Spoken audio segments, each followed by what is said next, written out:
Muy buenas tardes. Yo de veras agradezco mucho al grupo de alabanza. Ya es el sexto servicio que están aquí. Sé que tienen la lengua para afuera, pero es un tiempo muy especial. Yo creo que la mayoría de los cristianos en todo el mundo celebran este día. Y yo no celebro el día, yo celebro el hecho. Eso es muy importante que entendamos. Hay muchas tradiciones y de la Paca, y son tradiciones buenas. Yo crecí con tradiciones muy bonitas. Mis hermanos católicos me enseñaron desde muy chiquito. Y yo doy gracias a Dios que yo recibí las películas que me pasaban. Tengo muy buenas experiencias. Pero Dios en nuestra fe nos fue enseñando a través de la palabra. Y dice la Escritura en Romanos que todos los días son del Señor. Todos los días. Así que es bien importante que entendamos qué es la Pascua. Le llaman la Semana Santa. En México no sé si es muy santo, pero bueno, todos se van de vacaciones. Semana Santa es sinónimo de ir a la playa, ir de vacaciones, y así lo hemos hecho, la tradición. Pero yo quiero que hoy será un día muy especial, porque yo creo en todo mi corazón que he estado leyendo en esta semana los 4 evangelios. Y encontré 7 frases, 3 en Lucas, 3 en Juan y 1 en Mateo. Las 7 frases que Cristo dijo en la cruz. ¿Las quieren oír? Pero cada frase tiene una sanidad divina para ti. Cada cosa que Cristo hizo, Él pagó el precio para que tú no vivieras lo que Él pagó. Eso es bien importante. Entonces, hablar de la cruz del Señor a veces no es muy entendido. Los discípulos no entendían. Al último entendieron cuando se asustaron, tuvieron miedo cuando lo crucificaron, todos lo abandonaron. Porque Jesús vez tras vez, y Dios habló a través de sus profetas, y decía, cuando Juan el Bautista le dio una palabra a Jesús, le dijo: este es el Cordero de Dios que quita el pecado del mundo. Estaba hablando que Él iba a ser así, sacrificado como un cordero. Le estaba hablando de la muerte, como un cordero iba a morir. Y obviamente pues la gente oía, pues ¿qué será eso? No lo entendieron. Aun cuando María y José presentaron en el templo a Jesús, y dice la Escritura que Él será de señal. Era un profeta, Simeón creo que se llamaba, y dice que este profeta no quería morir hasta ver la salvación de Israel. Y cuando Dios lo tomó en sus manos a Jesús, Dios le dio una palabra y le dijo: Él será como punta de lanza, y empieza a dar una palabra tan preciosa: será luz a Israel, y aún muchos corazones serán restaurados, y empieza a dar una palabra hermosa. Pero le dice a María: pero mujer, una espada traspasará tu alma. Una espada traspasará tu alma. Pero será porque Dios traerá revelación en los pensamientos y en los corazones de muchos. Porque aún María ni lo entendió. Una espada, cuando María vio a su hijo crucificado, es cuando la palabra profética se cumplió. Ella entendió lo que Simeón años le había dicho, que él iba a morir así. Entonces, es bien importante que entendamos. Aún Jesús enseñó a sus discípulos. Dice: así como Moisés levantó a la serpiente en el desierto, así es necesario que el Hijo del Hombre sea levantado, para que todo aquel que en Él cree no se pierda, mas tenga vida eterna. Y este relato, obviamente en el Pentateuco, sobre todo en el libro de Números, hay un relato del pueblo de Israel. Y ellos se quejaron, dice la Escritura, y tentaron a Dios, porque ya están fastidiados del maná del cielo, dice. Y Dios se enojó y les trajo serpientes. Todos conocemos la historia, los que hemos leído la Biblia. Ahí está un relato impresionante. Y Moisés empieza a interceder. Moisés es figura de Cristo. Cada libro está escondido Cristo proféticamente ahí. Y Moisés dice que intercede. Dijo: Señor, tú nos sacaste aquí para morir en el desierto. Y empieza a clamar porque multitudes estaban muriendo. Y Dios le dice a Moisés: haz un altar, una víbora, así la pondrás, la harás de bronce y pones un altar. Y cualquiera que mirare a esa víbora será sano y se salvará. Y Moisés rápidamente manda a hacer ese altar. Y tú quedas: ¿por qué una víbora? ¿Por qué no una paloma? O de perdida un perrito bonito. No, era una víbora. ¿Qué representaba la víbora? Obviamente está el cuadro profético, porque así Jesús dijo, así como Moisés levantó la serpiente, el altar serpiente de bronce en el desierto, así será levantado el Hijo del Hombre. Cristo sabía por qué estaba escrito eso. Él lo sabía, porque así todo el pecado cayó sobre Cristo. Por eso era como una serpiente. Toda la maldad del hombre se encarnó en la vida de Cristo. Ahí fue algo que sucedió. Y hay 7 cosas que Cristo expresó. ¿Lo quieren saber? Sin duda, muchos de ustedes va a cambiar su concepto de la cruz. Y ese es algo que sentí. Tengo una semana orando, preparando. Tengo pues años haciendo las predicaciones y casi siempre no los hago en Semana Santa. A mí me gusta enseñar esto en Navidad, no en Semana Santa, porque quiero quitar el cuadro, porque es algo importante. Esto sucedió. Así que todos los creyentes no debemos ver la cruz como un amuleto de buena suerte o de protección. Es bien importante esto. Ya sea de madera o de metal, no tiene poder en sí. Y se los voy a comprobar con la palabra. Pero si tú crees en el sacrificio de Cristo, es donde tiene autoridad y poder. Es bien importante eso. Muchos cristianos tienen, yo he visto accidentados que tienen la cadena más grande que hasta de oro. Digo, qué bueno que trae. Yo tengo un crucifijo, me gusta mucho ponerlo porque es un simbolismo del sacrificio de Cristo. Así no estoy trayendo condenación si lo tienes, pero quiero que sepas, no tiene poder. No crees que va a sacar a los demonios porque eso sale en el exorcista. No, los demonios salen en el nombre de Jesús. No porque sales un palito de metal o de madera. No, no es eso. Yo me puedo imaginar si Cristo lo hubieran ahorcado en vez de la cruz, ¿qué estuviéramos colgado? Pues una soga. Si lo hubieran matado con una silla eléctrica, ¿qué estuviera colgado? ¿Sí me entiende? Así. Y yo me puse a imaginar. Y dije, entonces, Dios, su plan no era que tú tuvieras colgado la cruz. Y esto es algo que Pablo le enseñó. Pablo dijo en Gálatas 6:14, lejos está de mí gloriarme, sino en la cruz de nuestro Señor Jesucristo. Porque porque en el mundo me es crucificado a mí y yo al mundo. En otras palabras, nada tiene valor ni sentido en esta vida si no miras en fe el sacrificio de Cristo. Pablo una vez repitió, ¿eres bautizado? Yo por eso no bautizo a nadie, solamente digo nombres, porque yo no pagué el precio. Por eso Pablo decía, vano sería de mí gloriarme, porque la gloria es para el Señor. Amén. En Isaías dice, en otras palabras, nada tiene valor y sentido si tú realmente no reconoces. El Evangelio trata de su muerte, de su vida o su nacimiento. El nacimiento fue el acontecimiento que cambió la historia del mundo. El tiempo empezó a contarse. Todos dicen después de Cristo o antes de Cristo. La vida de Jesús fue extraordinaria. Amén. Porque ahí vemos las parábolas, las enseñanzas, los principios. ¡Wow! Su muerte fue extraordinario. Pero su resurrección, ¡wow! Es impresionante. Isaías 53:5, proféticamente 700, 800 antes de Cristo se escribió esto. Mas él herido fue por nuestras rebeliones, molido fue por nuestros pecados. El castigo de nuestra paz fue sobre él, y por su llaga fuimos nosotros curados. Qué impresionante, poderosa es esa cita bíblica. Y yo quiero que entiendan, hermanos. Así que cuando yo enseñe este principio, van a tener un concepto más poderoso de la cruz. Y no estoy hablando como amuleto, estoy hablando que es cuando tú miras la cruz.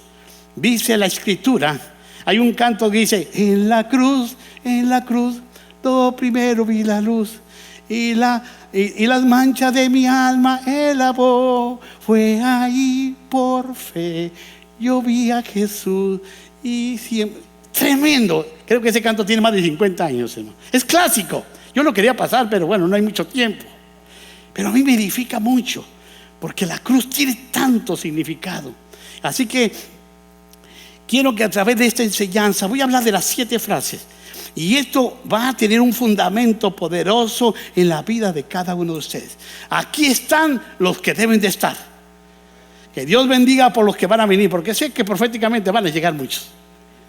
Pero yo no me desanimo, porque yo siento que aquí hay más de 12 apóstoles aquí. Y los 12 apóstoles tomaron todo el mundo entero, hermanos. Así que hay muchos discípulos aquí. Bueno, Jesús expresó 7 cosas o 7 expresiones y va a traer revelación. Yo espero que así sea. Así que hay 7 beneficios de la cruz. Voy a empezar con Lucas 23. Vamos a hablar el relato. ¿Qué sucedió en la cruz de Cristo? Lucas 23, 32 dice: llevaban también con él a otros 2 que eran malhechores para ser muertos. Y cuando llegaron al lugar llamado la Calavera, le crucificaron allí. Y ahí los malhechores también, uno a su derecha, otro a la izquierda. Jesús decía: Padre, perdónalos porque no saben lo que hacen. Y repartían entre sí sus vestidos, echando suerte. La primera fase: perdónalos porque no saben lo que hacen. Este es algo poderoso. ¿Qué está hablando ese perdón?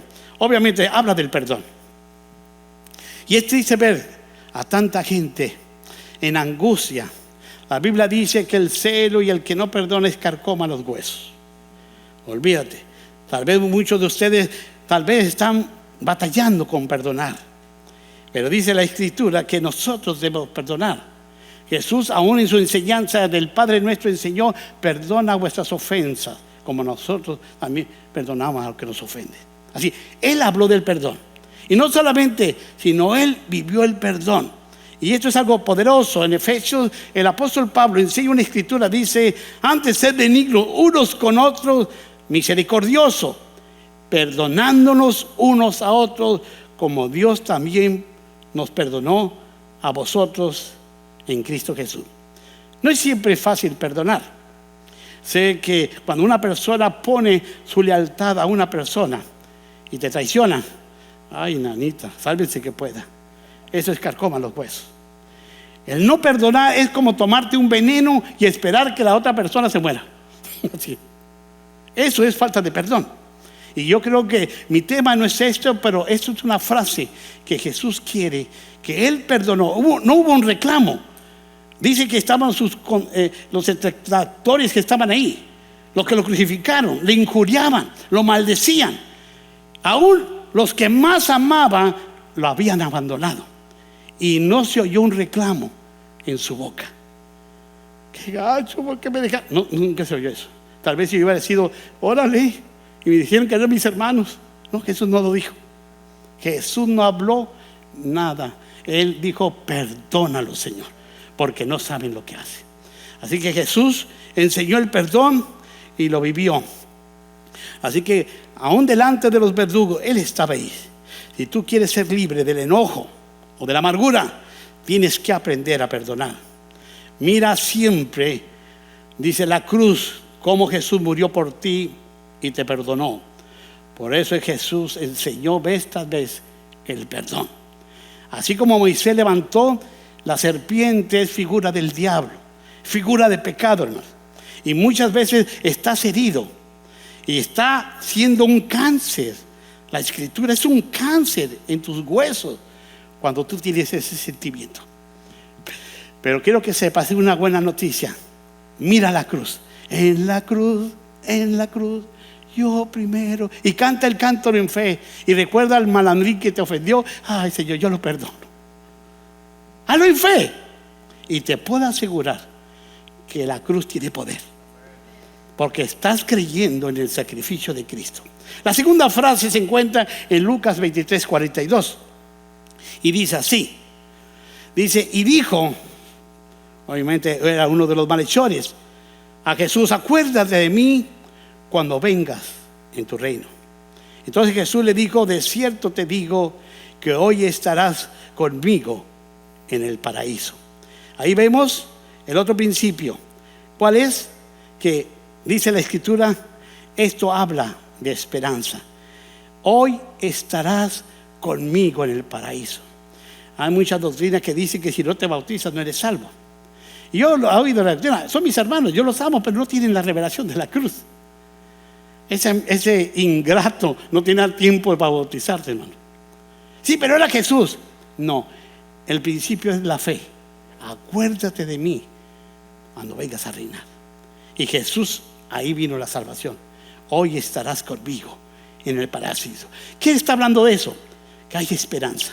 Tú vas a tener esperanza, aun cuando sientes que el cielo se ha nublado. En este mundo caído, que hay mucha desesperanza, dolor, angustia, problemas, tantas cosas que quieren destruir, obviamente, tu caminar de fe. Pero necesitas confiar, poner tu confianza, la esperanza en aquel que dio tu vida por ti. Amén. Ese es un principio de fe de lo que Cristo hizo. Dice en 1 de Pedro capítulo 1:3: bendito el Dios y Padre de nuestro Señor Jesucristo, que según su gran misericordia nos hizo renacer para una esperanza viva. Wow. Dice, por la resurrección de Jesucristo de los muertos. En Juan 14: no se turbe vuestro corazón, y dicen, y tengan miedo. Voy pues a preparar lugar para vosotros, y si me fuere, os prepararé lugar, vendré otra vez y os tomaré a mí mismo, para que donde yo estoy, vosotros también estéis. Es un principio de esperanza. Cuando tú te sientas que no hayas, el Señor siempre te da la esperanza, porque Él murió para que tú tuvieras la esperanza en Él. Amén. La tercera frase que Jesús dijo en su agonía, dijo esta frase, se encuentra en Juan 19:26. Y estoy hablando de los evangelios, pero es una, ahí me estuve toda la semana buscando y quería encontrar el hilo. Dice en Juan 19:26, cuando vio Jesús a su madre y al discípulo a quien él amaba, que estaba presente, dijo a su madre: mujer, he ahí tu hijo. Después dijo al discípulo: he ahí tu madre. Desde aquella hora el discípulo la recibió en casa. Qué tremendo. ¿Qué puedo aprender de eso? Esto habla de familia, hermano. Y en la cruz está el poder para restaurar cualquier relación familiar que tú tengas. Jesús dice en la Biblia que había una palabra, dice, Él hará volver el corazón de los padres hacia los hijos. Se encuentra en Lucas 1:17, por lo que están apuntando. Tantas promesas. Jesús vino, ¿para qué? Para restaurar el corazón, aún los padres hacia los hijos hacia los padres. En la cruz está la sanidad. Así que nosotros venimos a ser parte de la familia de Dios y podemos experimentar una comunión tan estrecha como la familia natural. ¿Quién ha experimentado eso? Dice la Escritura en Proverbios 27, mejor es el vecino cerca que el hermano lejano. Hay veces que te sacarán más de apuro los hermanos en Cristo que aún tu propia familia. No ha pasado. En nuestra fe, Dios nos da, para mí el amor más grande en esta tierra es el amor de la familia. Pero Dios, a través de la cruz, porque su amor era tan grande, que así murió por nosotros. Amén. Eso es un principio que siempre, cuando tú no puedas, cuando tú te sientas, siempre mira la cruz. Padre Santo, en fe, mira lo que Él hizo. Por eso la Santa Cena habla de eso. Cada vez que comienes el pan, la muerte del Señor anunciar. Eso está hablando el Evangelio. Para que tú quieras estar cuenta, por eso las iglesias deben siempre hacer la Santa Cena, porque es una de las disciplinas hermosas del amor, para que siempre estemos a cuentas. Tan sencillo. Muchos dicen, a veces el diablo dice, eres un hipócrita, ¿cómo que vas a comer el pan? Porque dice la Biblia, pruebas a sí mismo cada uno. Pero la exhortación dice, coma. No dice, pruebas a sí mismo, y no dice, a ver si come. No, coma el pan. La exhortación es que lo comas. Porque cuando tú comes en fe, Padre, siento esta amargura, Padre, siento este dolor, pero yo lo pongo delante de ti, Señor. Y yo participo de la cena. y automáticamente va a haber una sanidad impresionante si tú lo haces en fe, hijo. Efesios 2:19 dice: así que ya no sois extranjeros ni advenedizos, sino conciudadanos de los santos, miembros de la familia de Dios. Amén. Dale un aplauso al Señor. Somos parte de la familia de Dios, hermano. No te conozco tal vez a muchos, pero yo sé, como dicen los cholos, tú eres mi carnal, eres mi hermano. Y esto es algo poderoso. Yo he viajado en muchas partes del mundo y tengo amigos, hermanos, porque puedo llegar a tocar la puerta imprevisto. Vengo y voy a Malasia, Pastor Luis, y me abrazan, me besan. Yo creo que a veces parte de la familia, uy, a lo mejor se angustiarían. ¿Por qué no me avisaste primero? Aún tu papá, mamá te puede decir: ay, mi hijo, tú sabes que eres bienvenido, pero mi rey, tienes que haber avisado. Ya sabes que los nietos, ay, son tremendos. Y la madre es el amor más grande que hay en esta tierra, hermano. Pero no se compara con el amor de Dios.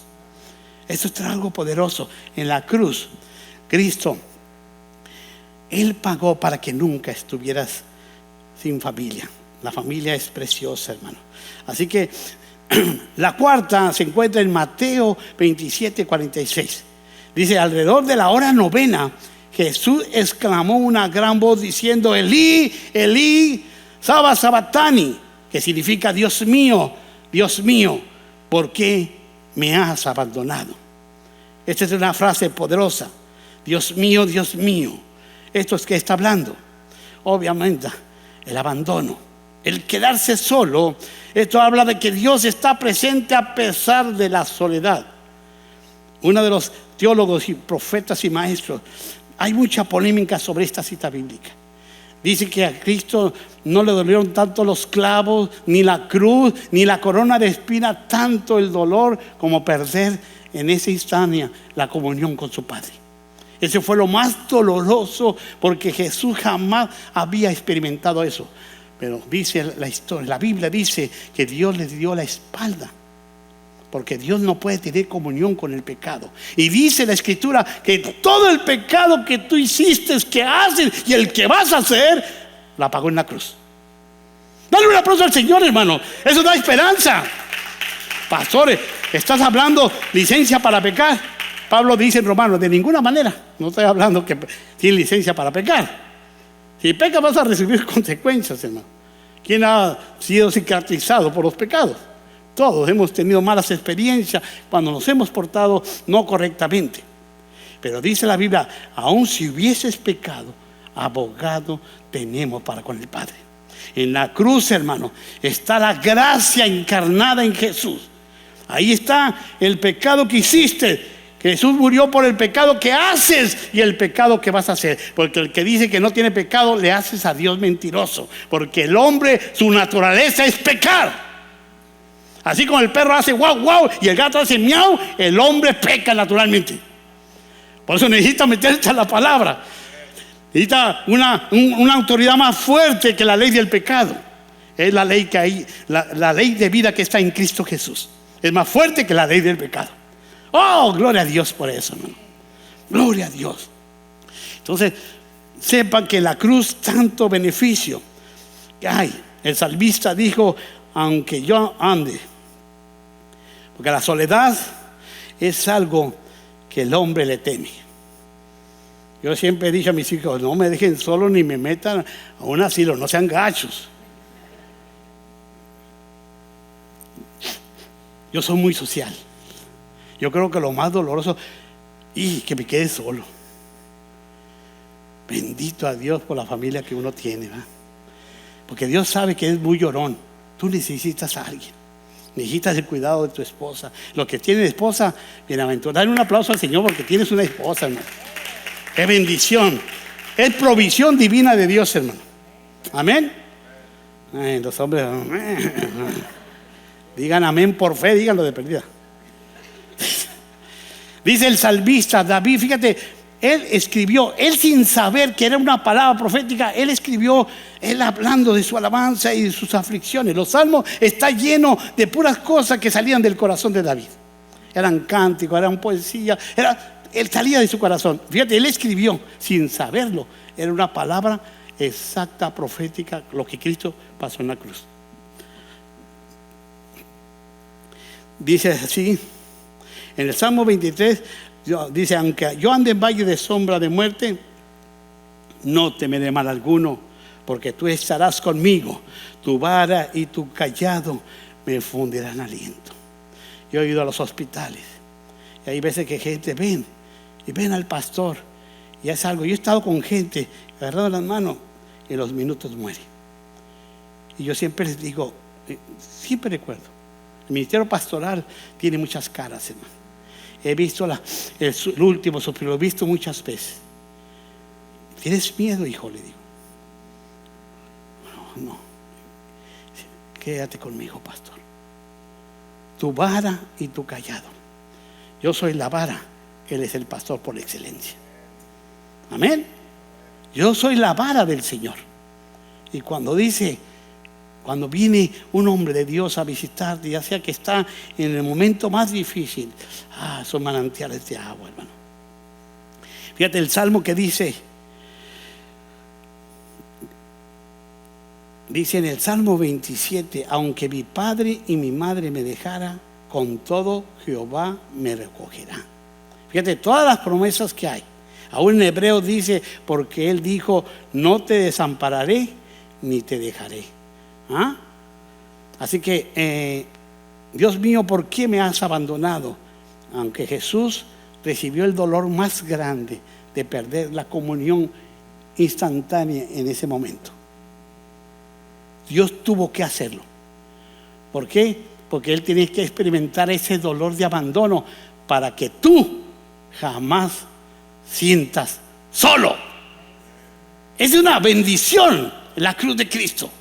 Él murió para que la soledad no te gobierne jamás. Aunque tu madre y tu padre te dejaren, yo no te dejaré. Qué tremenda promesa de Dios. Seguimos a la quinta expresión, y se encuentra en Juan 19, 28. Dice: después de esto, sabiendo Jesús que ya estaba consumado, dijo, para que la escritura se cumpliese: tengo sed. Pues la quinta expresión. Tenemos que reconocer, hermanos, que el hombre no puede vivir sin agua. Es algo apremiante para sobrevivir. La sequedad es algo horrible. Yo me perdí en un maratón. Duré 6 horas con el calor tremendo y no encontraba yo pensé que me iba a morir. No tenía ni agua, poquita agua, y me había perdido. Tenía que decidir si me regreso después de tantas horas y si llego y agarro el otro camino. Y gracias a Dios, ahí estaban mis padres, y mi madre nunca se olvida. Era una jarra tremenda de limonada. Wow, fue del cielo esa limonada, hermano. Tengo sed. Jesús sufrió una sed insoportable para que tú puedas siempre ser saciado. Dice: el que tenga sed, beba. Si tú estás seco, hermano, la promesa es: bebe. Si tú te sientes seco porque te has apartado tal vez de los caminos de Dios, pero Dios son fuentes de agua. Y dice la escritura, dice en el Salmo 42, habla de David, dice: así como el ciervo brama por las corrientes de las aguas, así clama por ti, oh Dios, alma mía. Mi alma tiene sed de Dios, del Dios vivo. Qué tremenda promesa, hermano. Aún cuando Cristo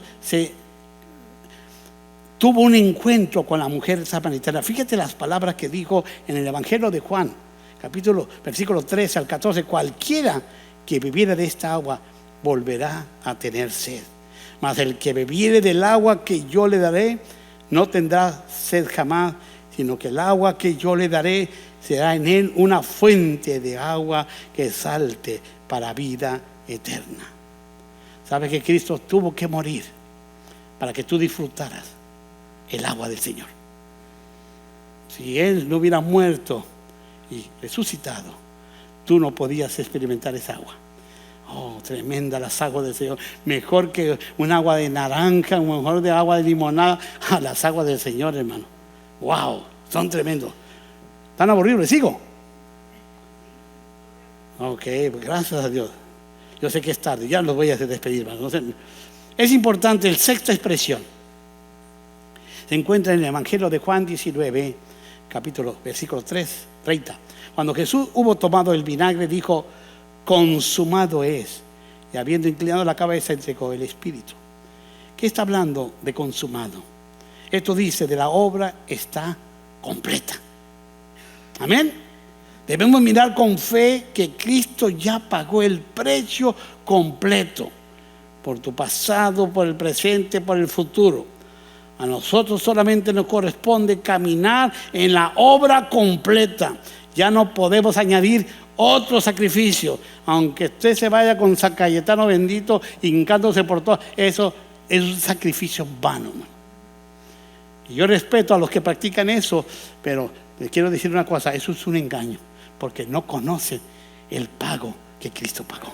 Están haciendo embune la sangre de Cristo, hermano. Esto es algo poderoso, hermano. Pero nosotros somos evangélicos, cristianos, que Dios nos ha dado revelaciones, porque entendemos la palabra de Dios, hermano. Así como dijo: consumado es.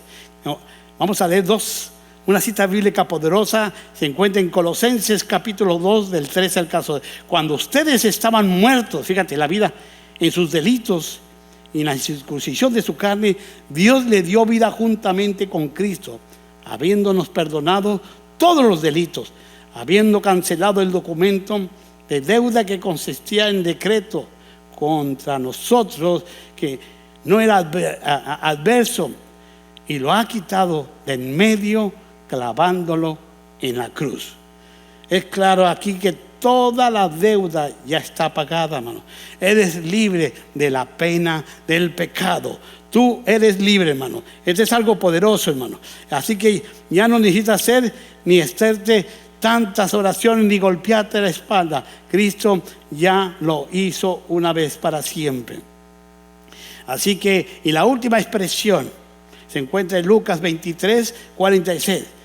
Entonces Jesús, clamando en gran voz, dijo: Padre mío, en tus manos encomiendo mi espíritu.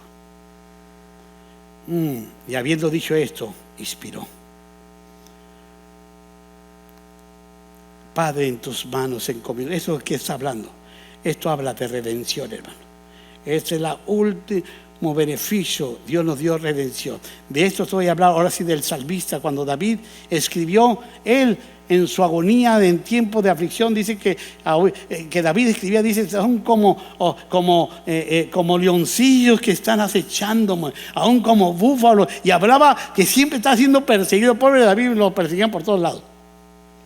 Y él da una palabra, y en el Salmo 31, 1000 años antes de Cristo se escribió esto, hermano. Y dice así: en tu mano encomiendo mi espíritu. Tú me has redimido, oh Señor, Dios de verdad. Fíjate, repitió. Jesús era una palabra profética que estaba hablando de la cruz. Y David sin saberlo. Pero David habló en el corazón de Dios. Entonces esto es algo por nosotros, así que nosotros podemos tener la misma confianza en Romanos 3:24, siendo justificados gratuitamente por su gracia mediante la redención que es en Cristo Jesús.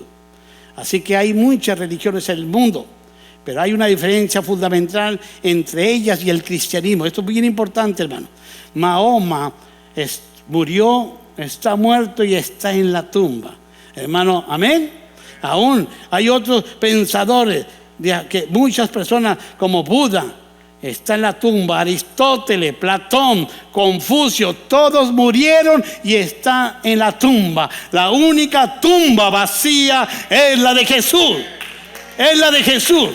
Podemos confiar. Pablo decía: si Cristo no hubiese resucitado, vano sería nuestra predicación, vano sería nuestra fe. Así que nosotros podemos hablar con denuedo la palabra de Dios. El evangelio tiene poder. Por eso yo creo que yo he estado predicando a los políticos, a los narcos, a los pobres, a los ricos, porque la palabra llega al corazón en fe si tienen hambre. Esto es poderoso, hermano. Este día es un día extraordinario. Pero nosotros ya lo tenemos más maduro. ¿Por qué celebramos? Y no celebramos el día, celebramos el hecho. Como la Navidad, es la Navidad del diablo. No seas religioso, celebra, no seas amargado. Todos los días son del Señor.